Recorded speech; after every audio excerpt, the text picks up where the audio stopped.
Welcome to the space that gives you inspiration as you work, as a mother, and in between. So, this is a month of love. Anybody feeling in love? Yeah. Valentine's Day comes soon, and while I'm celebrating, some of you might be break up. So I want to say apologies in advance because it could happen. Or not. Some of you might get into relationships. Some of you could be proposed to in this period. Though. I actually got proposed to on February 14th. And I remember, it's another story for another day, but I didn't say yes to that proposal because it was in a public place. And I'm not a public person. Says the person who has a YouTube channel, right? Yeah, right. Get that. Anywho, this month is the month of love. And I thought, what an exciting way to introduce a month of love with a series on business and love. And so our series this month is Business in Love. Yeah, some of you are thinking you have a business with a person or a partner that you're in love with. Absolutely not. This series this month is just to talk about owning or starting a business that you love. I started a business that I love, which is called The Cradle. Now, The Cradle is a 24-hour child care and lactation service designed for the workplace. So we set up childcare centers at workplaces or in businesses or at malls, wherever there's people that need to work and can't have the liberty to have their children with them. We got you. Anyway, this is a business that I love. And this month, actually, I'm taking a few people on a journey of learning how I started my very own childcare business through the childcare business course. So if you'd like to be a part of that, going to the link in my bio, you should be able to get the link and be able to register for it, or follow me on all my other platforms to find out more. But that's not why I'm here.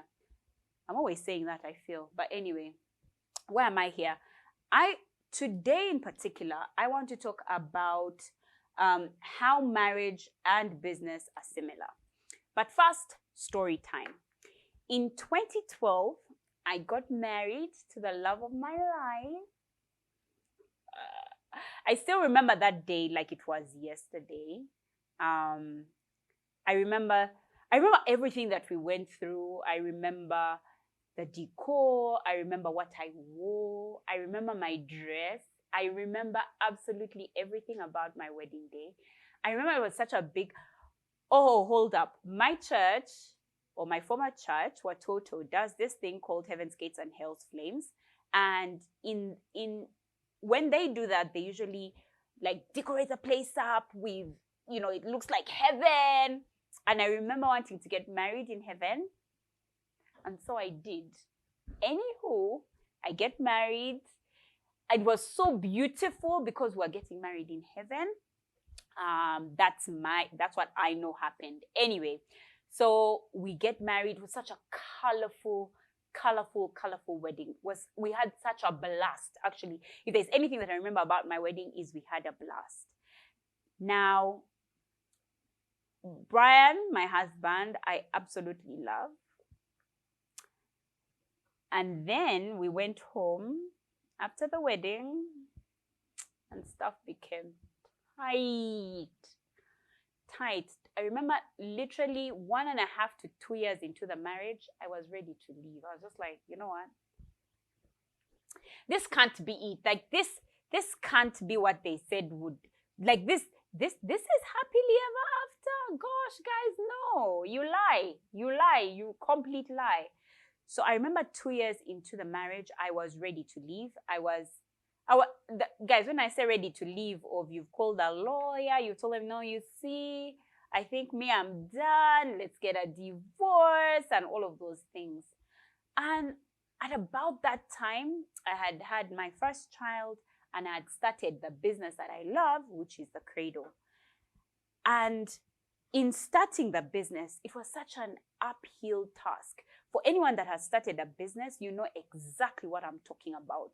It was such an uphill task because for people like me who didn't have old money, you know, that money, the one from your parents, which they give you, and then you just start a business and it doesn't matter what you do with it. Yeah, that one, we didn't get that. So the one that I had was hard-earned cash. You know what I mean? So hard-earned that I even had to get somebody to help me so we could partner to start the business.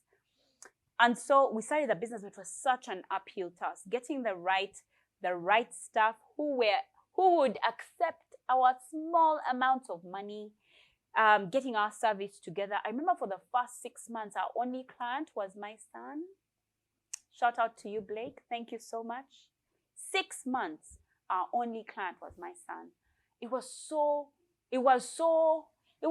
hard.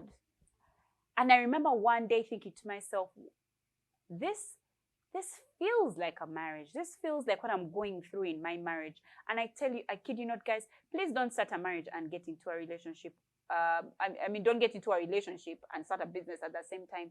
You will crash. I swear, it was hard. Anyway, I remember thinking to myself, gosh, business is so similar to marriage. And as time has gone by, yes, we're happy in our marriage. So that time passed. I'm so glad we didn't get a divorce. So anyway, it's been 9 years now. We're still married happily now. I now get the happily ever after. But I can tell you for sure that there's so many things that I've realized while married that are so similar to owning a business. And I'll name them. One is it requires commitment. 2, it requires knowing who does what best and who does it. 3, it's hard work. And lastly, you need to take your vows or your dreams, because vows and dreams for businesses are similar. Seriously, like they're for real. Now that I've said that, for those of you that want to stop, this is where you can stop. But those of us that would like to continue, let's do this.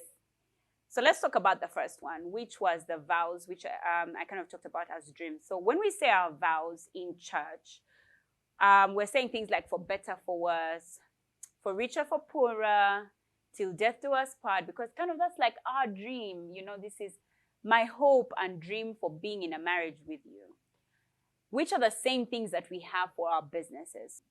So say, for example, you want to start a childcare business. You usually start, like, you'll think of the beginning, which is, well, I need to go and buy toys. I need to get furniture.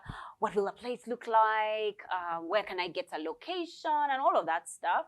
And then you think about, because when I get children in, then you start thinking about the end. We shall have various locations. We shall have, I don't know, our teachers will be looking like what? Arriving, okay, that was me. Arriving in like BMWs. Yeah, judge me not, please. I would be earning this amount, X amount of money to the tune of me being able to go and send an email from Bali. Anyway, we think about the present and how to start, and then the end. We don't realize that there's something that happens in between. So just like marriage, business has, you make emotional vows in your mind. You're just like, this is what we shall do. This is how we shall end up. This is where the business will go. I remember thinking to myself, I'm going to sell my business, get a certain amount, like what, 10%, which will still make me the richest woman in Africa. Like, friends, you know what I'm talking about. You know the dreams that we have for our businesses and where they're going to take us and how my kids are going to run over the business. I thought that would happen like a long time ago. I'm still at 9 years and, well, not yet, because there's something that happens in between there. And that's a second thing that makes marriage and love and business similar, is that the in-between is something called hard work. Friends, marriage is hard work. I know they've said it before. I know you've heard it. I know you, but I don't know if there's anything that can stress the point. Guys, marriage is hard work. And I think one of the biggest mistakes that we make is thinking to yourself, oh, come on, me and dude love each other. There isn't hard work. There is hard work in a relationship, the same way there is hard work in a business. Friends, when I remember what I went through in my own marriage, I remember by just learning the principle of compromise. Compromise is literally the hardest thing that I know. They said communication is the most important thing that you need to learn in a marriage. I think personally it's compromise. Maybe I should do a series on this. Let me know in the comment section. Do you think I should? Although if I was to do it, I can only do it in May, June, July, and August, sometime then. So let me know what you want me to talk about marriage, because that's the time we shall tackle the series of marriage, family, children, parenting, motherhood. That's a time. For now, it's business. But I'll tell you for a fact that for me, there's so much hard work that goes into a business, guys. I think we're going to talk about this next week. The biggest mistake we think entering a business is that you need to have passion. And yet the truth is you need to have business acumen. Now, having business acumen is hard work. You spend nights awake. You're fighting with suppliers. You're trying to get your policies in place, your processes in place. Guys, believe me, there's so much hard work. And I know you've heard people say, I'm in charge of my time, I'm my own boss and stuff like that. But the thing about entrepreneurship or about business that's very different from a corporate space is that in the corporate world, you'll get your money, whether or not you decided to call in sick. In the entrepreneurial world, honey, if you have malaria, even coronavirus, you even want to hide so that no one knows, because you know if you don't enter office, if you don't go to work, it will show at the end of the month, or it will show with your income, or it will show with your profit. So the truth is there's lots of hard work that goes into a marriage. Let's talk about into a business. Oh gosh, into business. Anyway, let's talk about the third thing, which is commitment. Business, like marriage, requires commitment. Business, like marriage, requires commitment. Having the attitude that I'm going nowhere. That's it. We're going nowhere. This has to work. Is very important for you to stay in your business. So there's a statistic that I found quite interesting when I was just starting the Cradle, that said that 90% of Ugandan businesses close within the first year of starting up. That means when we started the Cradle in 2014, say we were 100 of us. By the end of the first year, only 10 of us would still be in existence, guys. Only 10 of us would still be in existence. Guys, that's not a small number. And then that statistic continues to say that of the 10% that remain, by the fourth year, 60% will have closed. So if we started as 100 businesses, by the end of the first year, there's only 10 of us that are left. And by the fourth year, guess what? 60% of us will have closed. So that means by the fourth year, only 4 businesses are in existence. And that same statistic continues to say that by the end of the 10th year, only 1 business will be in existence. I remember saying to myself, making a commitment to my business, that we will be that one business. Of the 100 businesses that started on 1st June 2014 in Uganda, by 1st June 2024, we, the Credo, will be the one business that will still be in existence. And I'm saying this even in light of things like the coronavirus. My commitment has never been tested like the way it was during the pandemic. I remember so many people telling us, because it's a childcare center and children can't come into the center. I remember so many people telling us, man, close. Like, why are you keeping the place open? You're paying rent for nothing. And I remember thinking to myself, I made a commitment to this business that we would be in existence by 2024. And guess what? We're still here. We are still here. So many childcare businesses that probably had opened with us in that time, guess what? Have also closed. It reminds me of a time in my life when, I told you guys that 2 years into the marriage, I was ready to leave. And I remember I would pack my bags and, we call it in Uganda, kwe kalakasa. And I remember one time, kwe kalakasa, getting my bags. I'm leaving you. I'm gone forever. This is it. I'm done. And Brian closing the door and saying, I'm tired of this. There's absolutely nowhere we're going. There's absolutely nowhere you're going. I will not accept a divorce. I will not allow you to leave this home. I will not. Quit packing your bags. Quit threatening. Quit bringing your divorce papers. Quit it. Quit it. We are here forever. And I remember that's when, it's like I grew up in a second. I was just like, wow, I'm here for life. I don't think I'd ever got it until that particular time when he said that to me. And to think that's exactly what I'm having to do with my very own business right now. Wow. Businesses do require commitment the same way a marriage requires commitment. Fourth and the final one, the last one, is know who does what in a marriage. It's the same way you need to know who does what in a business.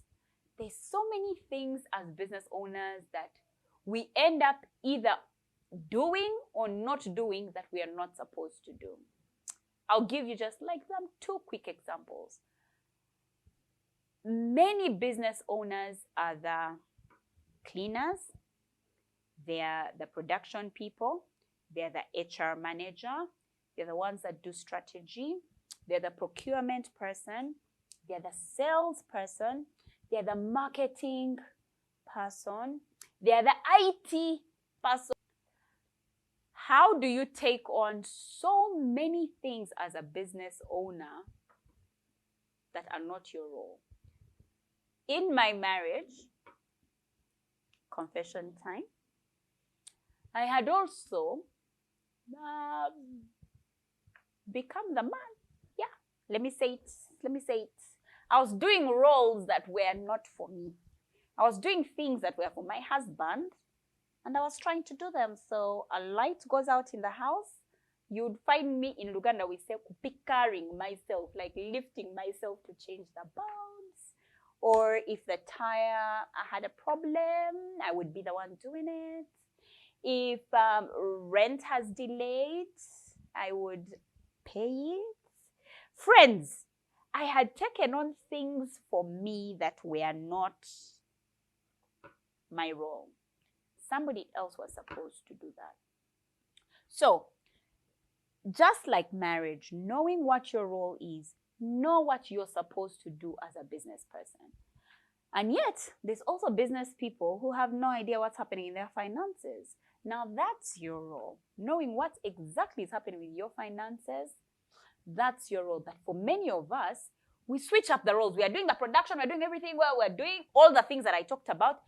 Then you get an accountant to run your finances, and you have no idea what's happening with your finances.